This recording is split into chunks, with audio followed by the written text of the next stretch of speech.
Hi, my name is Ken Rasmussen. I wrote Microbiome Prescription, and I want to do a walkthrough of a new set of features which were added this weekend. This feature deals with symptoms. Now, symptoms, you have to be very careful about causing of symptoms. For example, if somebody coughs as a symptom, nice simple symptom, what could it be? It could be he has a regular cold. It could be he happens to be allergic to something. He could have whooping cough. He could have COVID. He could have any one of a dozen other things. For example, working in a asbestos environment that could be causing the coughing. So there are many possibilities. Symptom is a cold. There's a ton of things that could be the cause of it. Similarly, if somebody sneezes a lot, it could be because the person has hay fever. It could be because the environment contains mold. It could be the person is allergic to a particular fabric softener. It could be sensitivity to a particular type of pollen. All of those are possible causes for a symptom. One symptom, many causes. So what we have done is we have added in, up at the top here, symptom association to taxon, compounds, and enzyme. The symptom could be because of certain bacteria being too much or too few. It could be because the net amount of compound being produced is too high or too low. Or it could be because the enzymes being produced are deficient. So any one of those three could be the cause of it. Now, this only shows up after you log in. And so I go over there.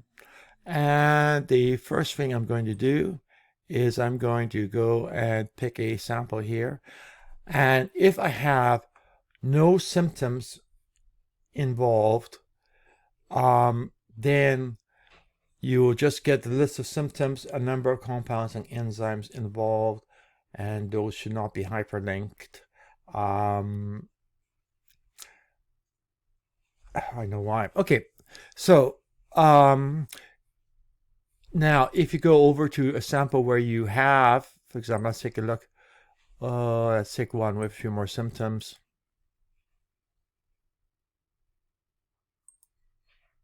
Okay, then you go and I want to have one with a little bit more symptoms. So you can see 44 symptoms there. A symptom such as headache, which you know could be from many things. It could be blood flow issues. It could be as a byproduct of allergy, byproduct of multiple chemical sensitivity. So we have 405 different we have 405 people who have reported that. That is the number of annotation. We have 428 bacteria associated with it, 61, etc. Now, when I click here, I'm not going to see 428. What I'm going to see, going down to the bottom, is 38. Of that, less than 10% are bacteria which we have association, which is there. Now, let's take a look. The items are done by the highest probability, which is called chi-square. The higher the chi-square, the more probable it is. So we have here, we have an order. This person is a 91%. Now, other people with this particular symptom, the number of people who have in the bottom 15% is 0. Number of people in the top 15% or 85% and up is 122. Hence, it's clear that if you have high amount, it is likely that this is playing into the mechanism. Now, the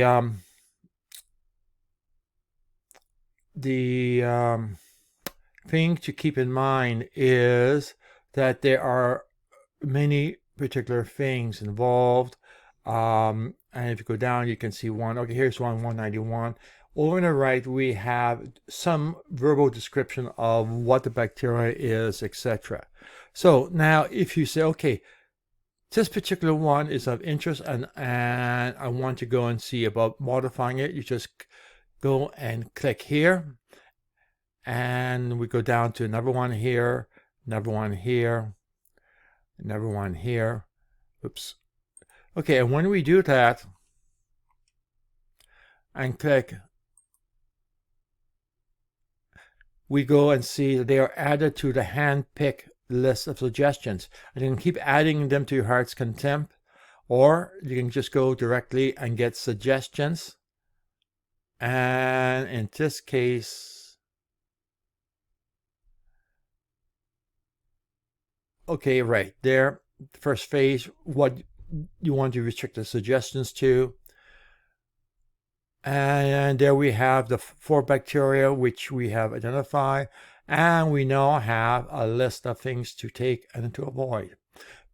So the first aspect, which is working from taxonomy or bacteria, is straightforward.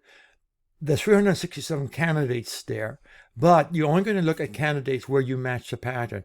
Being high, and people, and the majority of people with this one are high, or low, and the majority of people are low. We can now go on to something like compounds, and let's try this particular compound multiple chemical sensitivity. And scrolling to the bottom, we have 201 chemicals which could be involved, and again from the highest to the lowest. And in this case, in general, we see high. Other cases, we see low. So now, okay, it's low, but I want to increase it. So what do? Magic chart. You click here. It'll go and show you where you are.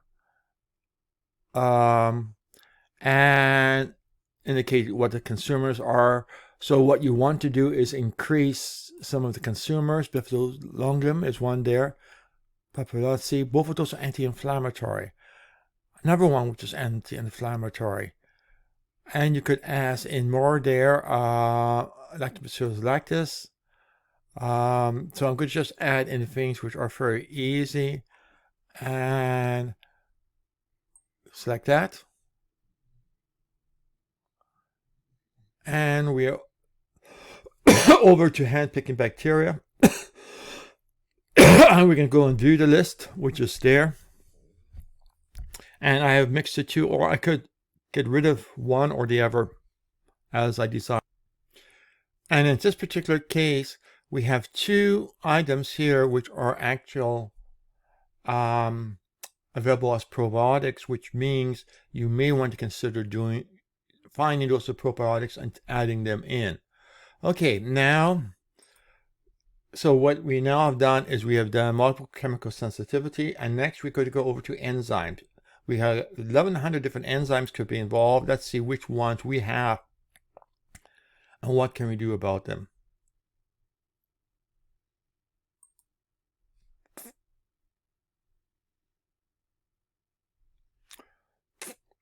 So the first one is we see we are too low on this particular one, and we have a description here. Sometimes over in the description you will find, let's see if I'm lucky here, we'll find some which indicates that this person is too low, and we have vitamin B, which means the logical thing is some of the enzymes used to produce vitamin B12 are very low levels, hence you're not getting much B12.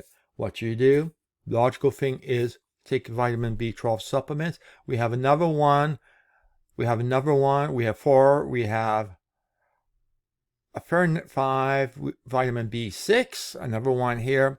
Again, the whole purpose is to see how you rate and see what the significance. The thing is, with people with multiple chemical sensitivity, majority of them are below 15%. Very few are above 85%. Those two numbers should be the same. With 16 there, they should be 8 and 8 if there's no association at all. They're not. A distinctive shift towards a lower percentile ranking, in other words, less of this particular enzyme is being produced. And if you don't want to go from the information here, you could also go over here, which will give you there, and it will identify things which will produce the enzyme. And this is another one which we see before, another one. So those two are there. They're already in our lists, I could go and add them again, and we still at the 8. And we can now go and do a list, or actually get the suggestions directly. And there we have the 8. And there we have things which are too high or too low. Okay, I need to check something feels off there. And the consequence, so I need to double check that one. And let's do this bacteria there, their percentile, and let's try to get suggestions here. We have 3 which are too low.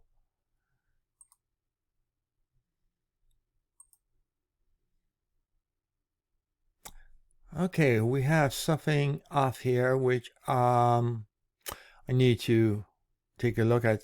This should be too high and too low, and they are not.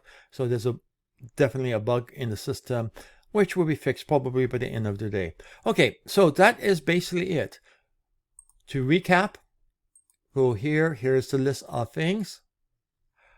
And if you have nothing associated with the sample, or there's no association found, you get an absolutely blank screen. If you have the sample and there are associations, but there are no bacteria association, you will get a list of all of the conditions which we have association for, and a number of factors we are being able to detect. These will not be hyperlinked in the next release. They shouldn't be. Yeah. And oh, let's take lack of empathy, just for curiosity. So we have there, and we have ones which are too high or too low, all the way down. We have 30 of them. Again, same process. So basically, either you go directly to bacteria, or you go to the intermediary, and you now click on the chart, which now gives you the breakdown of what's there. And in this case, be aware that the consumer there, things which are on both sides have a strike-through line. We don't know from the microbiome sample if they are in producing mode or consuming mode. They can change back and forth. So hence the cross line. The only thing we are sure of is that this particular consumer is there. We have a low amount, and what we want to do is we want to add that into our custom combination, and away we go. Okay, I think that basically does it for the walkthrough. I got a couple of quick bugs, which is not unexpected since I just went and did it today, and we're going to take a look. Okay.